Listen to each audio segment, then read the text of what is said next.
Hello, my name is Sarah, and I never expected to have an experience that would forever change my life. But here I am, writing this to you because I feel compelled to share what happened. I died. I crossed over. And what I saw on the other side was beyond anything I could have imagined. I never expected to meet Jesus, and what he revealed to me about Black people left me completely shocked. This wasn't just a vision, it was a revelation. Even now, I'm still trying to process it, but one thing is certain, it must be told. At first, it seemed like any other ordinary day. I woke up early, made my usual cup of coffee, and went about my morning routine. Nothing felt out of place, yet something was off in a way I couldn't quite put my finger on. I had no idea that within just a few hours, my life would change forever. As always, I got into my car and started driving to work. It was a weekday morning, the sky overcast, the air thick and heavy, as if the world itself was trying to send me a message, but I was too lost in my thoughts to notice. My mind was cluttered with worries about bills, work, and all the other stressors of daily life. Then something happened, something unlike anything I had ever experienced before. A sudden, sharp pain shot through my chest. It was intense, overwhelming, and utterly terrifying. I gasped, trying to breathe, but the air wouldn't come. My vision blurred, my surroundings faded, and time itself seemed to slow down. The cars, the buildings, even the people on the sidewalk, they all became distant, unreal. I can't pinpoint the exact moment when I lost consciousness, but I do remember the moment when everything went out of control. The screeching of tires, the sickening impact, then silence. The next thing I knew, I was lying on the pavement, staring up at the sky. I could hear voices, sirens in the distance, and people shouting, but none of it felt real. And then something strange happened. The pain began to fade, replaced by an overwhelming sense of peace. All the stress, the worries, and the fears that had consumed me, they were gone. I wasn't scared anymore. In fact, I wasn't even sure if I was still alive. That was the moment I realized I was dying. At first, I didn't understand what was happening. One moment, I was lying there, my body growing weaker. The next, I was floating above it, watching everything unfold.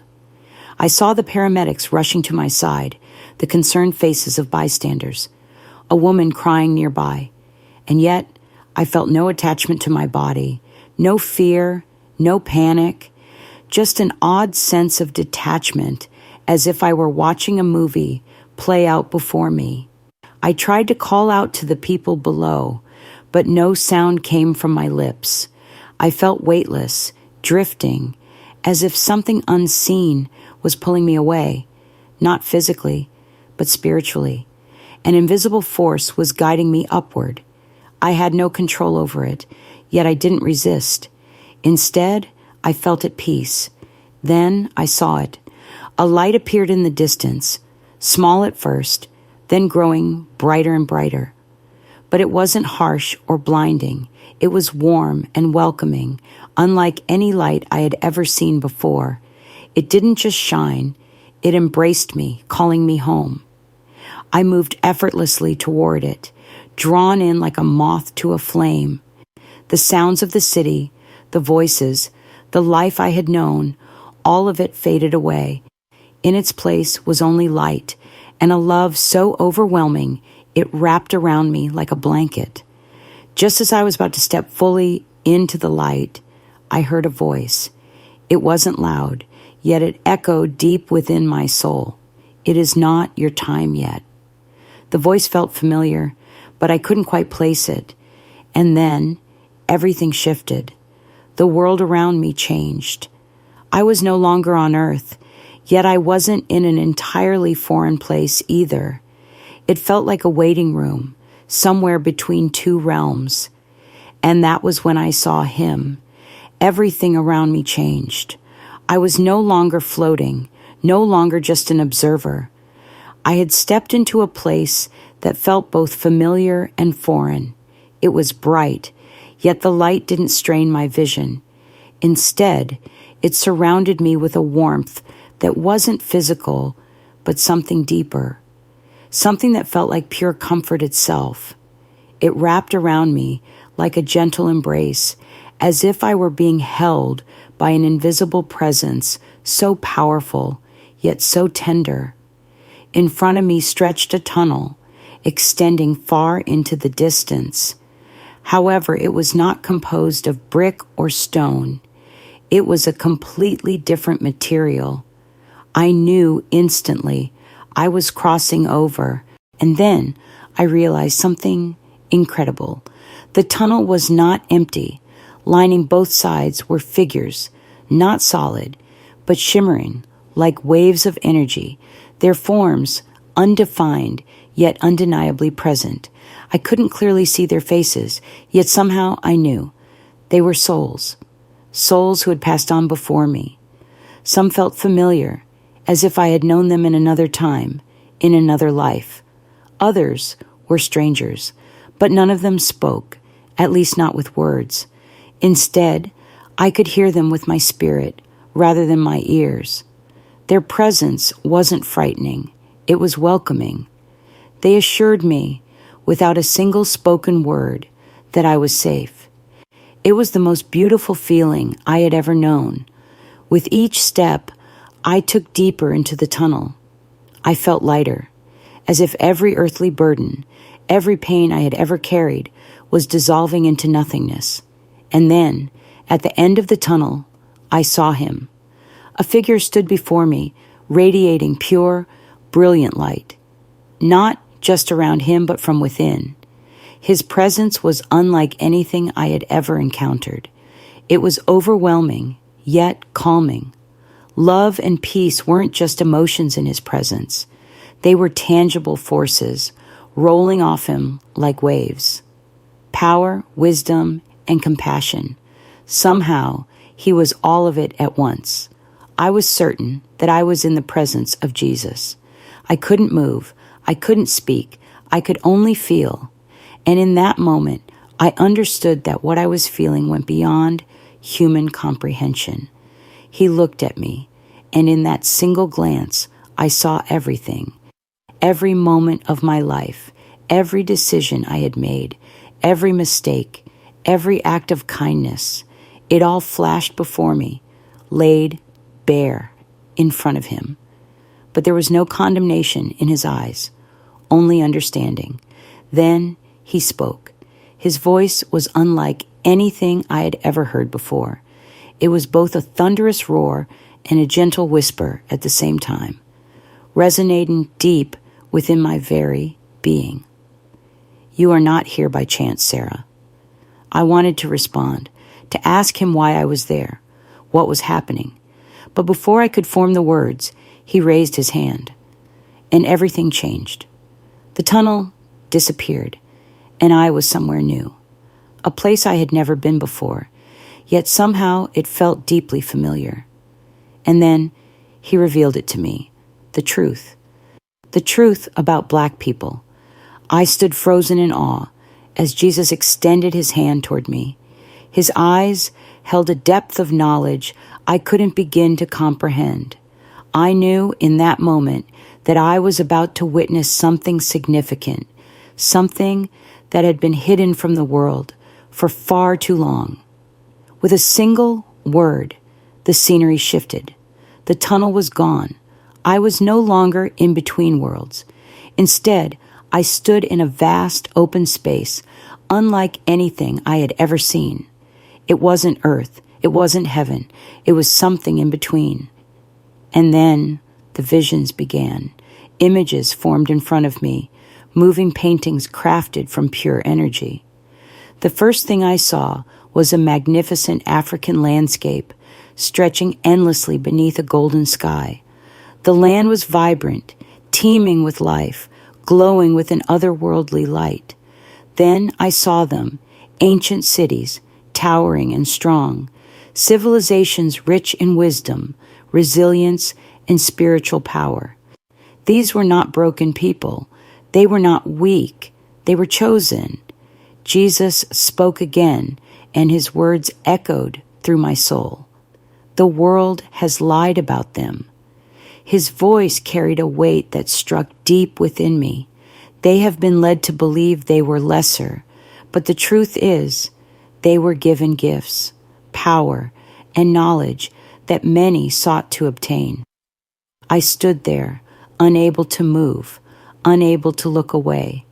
I knew what I was seeing would change everything I had ever known, and I knew the world was not ready for the truth.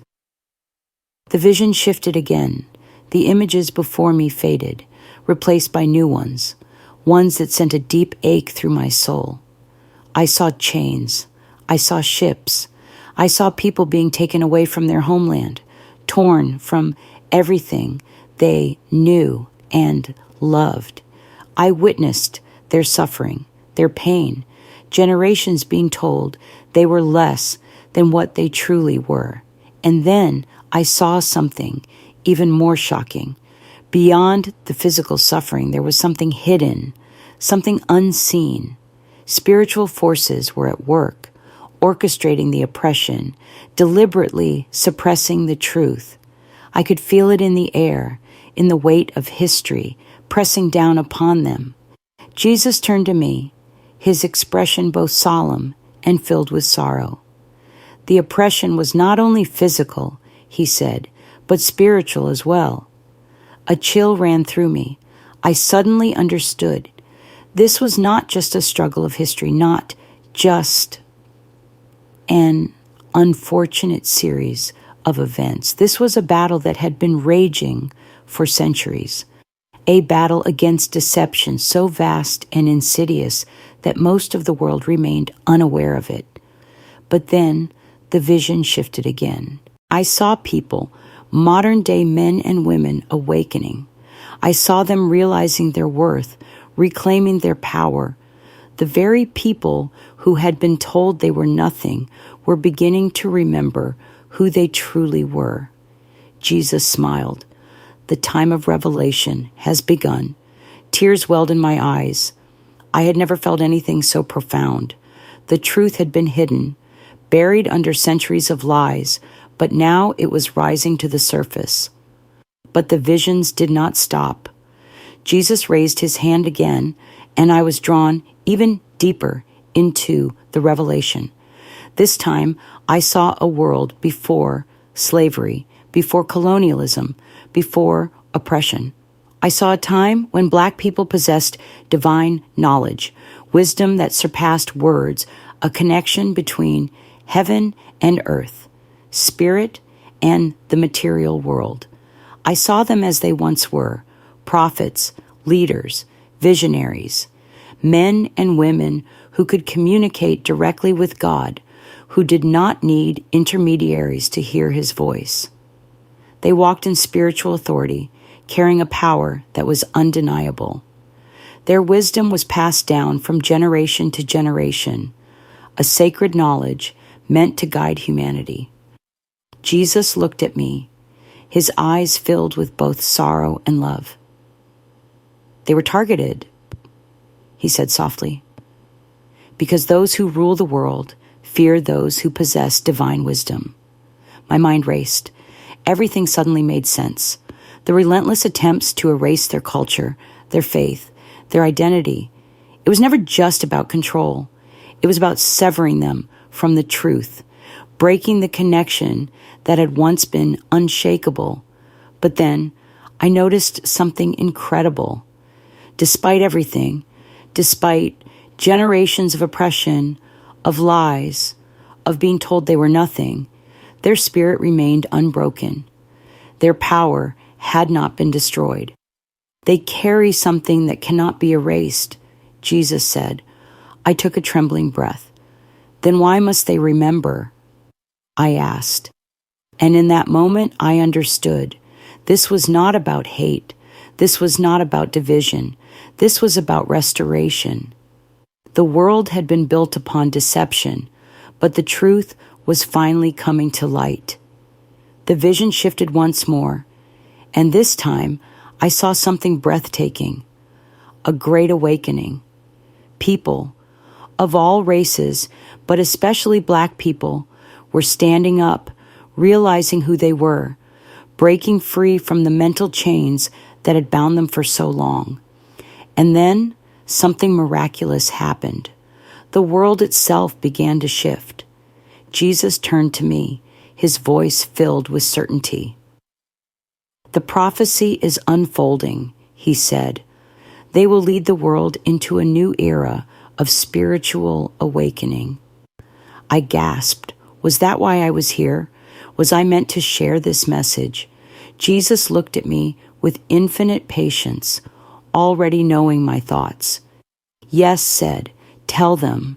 The world is changing, and they must be ready." Overwhelmed, I collapsed to my knees, unable to contain the weight of what I had just witnessed. It wasn't just about race. It wasn't just about history. This was about identity, about purpose, about destiny. It was not about one group being superior to another. It was about restoring balance. Jesus spoke once more.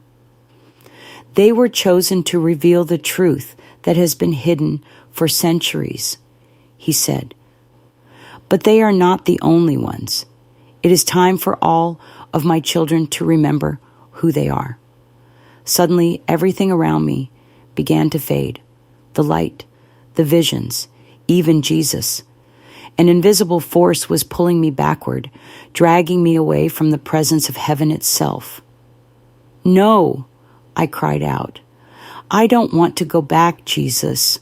He smiled, but his eyes held a seriousness that sent a chill through me. "You must," he said. "The world needs you to speak." I wanted to protest, to beg him to let me stay. But before I could utter another word, I felt a sudden jolt, like a surge of electricity ripping through me. My body convulsed, and in an instant, I gasped for air. My eyes flew open, and I was back. The harsh beeping of hospital machines filled my ears. Nurses and doctors rushed around me, their voices overlapping in frantic urgency. My chest heaved as my lungs struggled to take in air. My heart pounded wildly in my chest. I was alive. But I was no longer the same person who had left. I had seen things that would change my life forever. I had spoken to Jesus. I had witnessed a truth so powerful, so overwhelming, that nothing in this world could compare. As I lay in that hospital bed, a strange sensation settled over me. The air felt heavier, the lights too bright, the sounds around me almost deafening. Everything was familiar, yet nothing felt the same. The doctors and nurses spoke to me, but their words seemed distant, like echoes from another reality. And then I saw them, my family. They were crying, their hands clutching mine, their lips murmuring prayers of gratitude for my survival. But I could barely focus. My mind was still there, still in that place, beyond this world, replaying every moment of what I had seen. For days, I barely spoke. I saw the concern in my family's eyes. I heard their whispers when they thought I wasn't listening. They assumed I was in shock, that I had been traumatized by the accident, and maybe I had, but not for the reason they thought. How could I explain what I had seen? How could I put into words something so vast, so beyond human understanding? And even if I did, who would believe me? I tried to convince myself that it had been nothing more than a dream, a hallucination brought on by my near-death experience. But deep down, I knew better. It wasn't a dream. It was real. And the longer I stayed silent, the heavier it became. The weight of what I knew pressed down on me, suffocating me. I couldn't escape it. No matter how much I tried to push it aside, It lingered, demanding to be acknowledged. Then, one night, as I lay awake, staring out the hospital window at the distant flicker of city lights, I heard it again. A voice, soft yet undeniable. I turned sharply, expecting to see someone there, but the room was empty. Still, I knew what it meant. I couldn't keep this to myself. I had to speak, but where would I even begin? When I finally gathered the courage to share my experience, I met hesitation and doubt. I had called together my closest friends and family, eager to tell them what I had seen, what Jesus had shown me. I spoke of Black people and their hidden spiritual power, of the truth that had been suppressed for centuries. But as soon as I began, I saw it in their faces, skepticism. My sister Sarah gave me a gentle, pitying look. "You were in an accident," she said softly. "Maybe your mind was just—" "No," I interrupted, shaking my head firmly. "It wasn't a dream. It wasn't my imagination. It was real." I told them everything. I described the tunnel, the visions, and the revelation Jesus had given me. I spoke passionately, my voice trembling with conviction. I hoped, prayed, that something in my words would reach them. But when I finished, there was only silence. Then, my best friend cleared her throat and forced a smile. "That's interesting," she said hesitantly. "You know, it could just be symbolic. Maybe your mind was processing everything that's been happening in the world." My heart sank. They didn't believe me. I tried again. I reached out to some church members and acquaintances, even strangers online, hoping someone would listen. But every time I was met with the same reactions. Some dismissed it as a hallucination. Others advised me to keep quiet. A few even became angry, accusing me of pushing an agenda. It was frustrating. It was painful. I had been given this message for a reason, yet no one wanted to hear it. One night, as I sat alone, wondering if I should just stop trying, I heard it again. The voice, soft but firm, insistent, unwavering. I knew then I couldn't give up. The more I spoke, the more resistance I encountered. And then it became something more than skepticism. Strange things started happening. My phone would randomly shut off whenever I tried to write about my experience. Videos I had recorded mysteriously disappeared.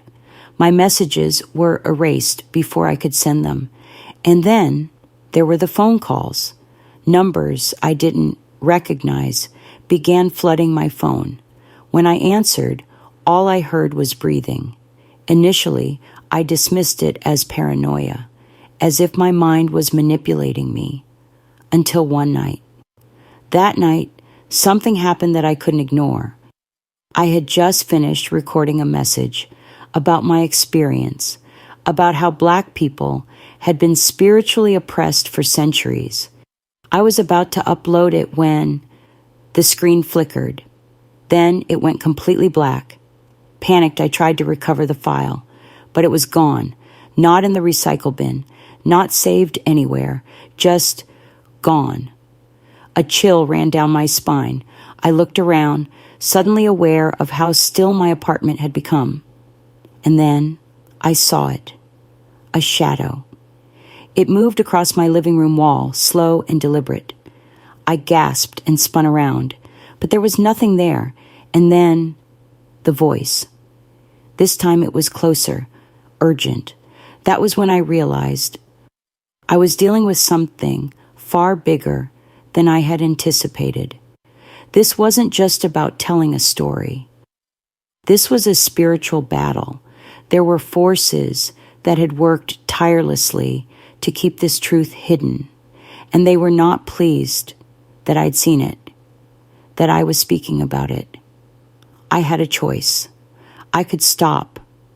I could give in to the doubt, the fear, the resistance. I could silence myself, pretend this never happened, go back to living a normal life and never speak of it again. Or I could fight. I could continue spreading the message, no matter the cost, no matter who doubted me, no matter what I tried to stop me. I remembered that moment with Jesus, the way he had looked at me when he revealed the truth. I had been chosen to witness this for a reason. If I turned away now, I wouldn't just be turning away from my purpose. I would be turning away from him. So I made my decision. I began writing. I began speaking. I didn't care if people laughed. I didn't care if they doubted me. I didn't care if strange things kept happening, because I knew the truth, and the truth needed to be told. If you're reading this right now, it means that despite everything, I kept going. And now, I need you to do something for me. Share this message, because this isn't just about me. This is about all of us. The world is awakening. The truth is coming out. And it's time, especially for Black people, to remember who they truly are. This is only the beginning. Initially, I felt as though I was shouting into nothingness. No matter how passionately I spoke or how deeply I believed in the message that Jesus had shown me, people still refused to listen. But then one day, everything changed. I shared my testimony online, as I had many times before, but this time it went viral. I can't pinpoint what made this post different. Maybe it was the way I expressed myself, the growing spiritual unrest in the world, or perhaps it was simply the right time for the truth to be unveiled. Within hours, thousands of people were commenting and sharing. Of course, some dismissed it outright. They called me insane, a liar, or worse. Yet for every skeptic, there were 10 more who felt something stirring deep within them. I don't know why, but your words speak to me. I've always felt like something was missing from what we were taught. Tell me more. These were the messages I received from people beginning to awaken, and that's when I realized this was not about convincing the entire world at once. It was about planting seeds. Not everyone would believe. Some would never accept the truth. But those who did were truly listening, their hearts open to the revelation Jesus had shown me. It became more than just a burden. It was a calling. As others began to feel, see, and recognize the truth, something extraordinary happened. Connections started to form. Scholars, historians, and spiritual leaders, even those who had never believed in God, began to unite. The visions I had witnessed, the revelations given to me, others had seen fragments of them too. We were all entrusted with pieces of the truth, and now, together, we were piecing them into a greater whole. However, the wider the message spread, the stronger the resistance grew. The more people doubted me, the more apparent it became that something darker was pushing back, not just against me, but against all of us. Then the threats began. They didn't come from random internet trolls. These messages were from people who seemed to know things about me that they shouldn't have known. My emails were hacked, videos mysteriously deleted, and posts vanished without a trace. One night, I received an anonymous message, "Stop speaking." A chill ran down my spine. I had read about spiritual warfare before. I'd even faced personal struggles. But this was different. This was tangible, like the spiritual oppression that Black people had endured for centuries. Now, as the truth was coming to light, these forces were working relentlessly to silence it. This wasn't just about history or injustice. It was a battle for souls, a struggle happening right now.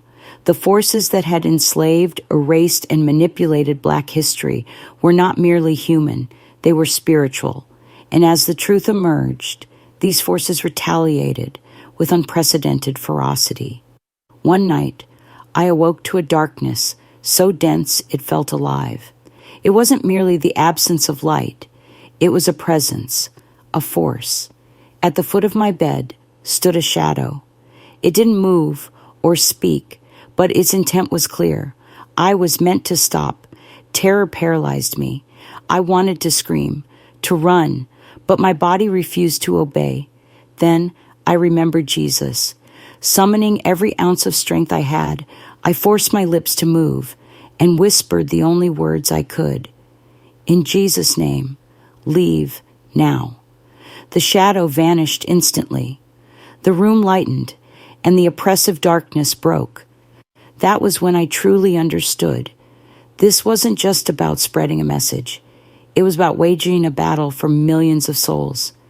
Everything I had experienced, the encounter with Jesus, the revelation about Black people, the spiritual attacks, was leading to something greater. I thought I'd seen everything, but I was wrong. One night, deep in prayer, a new revelation awaited me. Something happened while I was seeking guidance. I wasn't asleep, yet I wasn't fully awake either. It was as if my spirit had been drawn into another realm, a place where time did not exist. And there, I was shown the future. I witnessed a great awakening, but I also saw a great war. It wasn't just a war between nations. It was a spiritual battle. The same forces that had enslaved minds and spirits for centuries were not going to surrender easily. They were prepared to fight, and their weapons were not bullets or bombs, but lies, deception, and control. I saw people waking up. I saw them reclaiming their power, embracing their divine identity, and breaking free from generations of manipulation.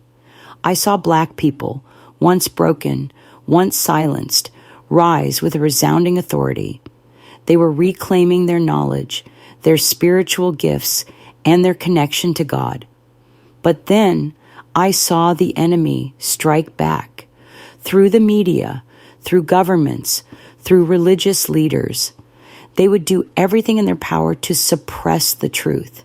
They would create distractions, spread misinformation, and instill fear, because fear kept people in spiritual chains. Then I saw something that made my heart stop.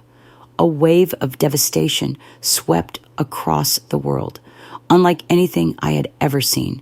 Floods, fires, and earthquakes struck places where such disasters had never occurred before. Cities crumbled, people fled in terror, and the world cried out for help. I turned to Jesus, who was standing beside me, and asked, "Why is this happening?" His face held both sorrow and strength as he looked at me. The world must be shaken before it can be restored. And then he showed me what came after the chaos, after the pain, after the destruction. A new world began to emerge, a world where people were no longer enslaved by lies, a world where they knew the truth about themselves, truth that could no longer be hidden. Jesus declared, "The final battle has begun, but victory is assured. It belongs to those who walk in truth." And with that, I was back in my room, gasping for air, trembling. My heart is racing. I had seen what was coming, and I had no choice but to prepare. After that vision, I couldn't sit still. The weight of what I had witnessed was too heavy to ignore. The world was standing at the edge of something immense, yet most people had no idea. They were distracted by political debates, by the pursuit of money, by fear, while the real battle was taking place in the unseen. So I began to speak louder. I told people what I had seen. I told them what Jesus had shown me.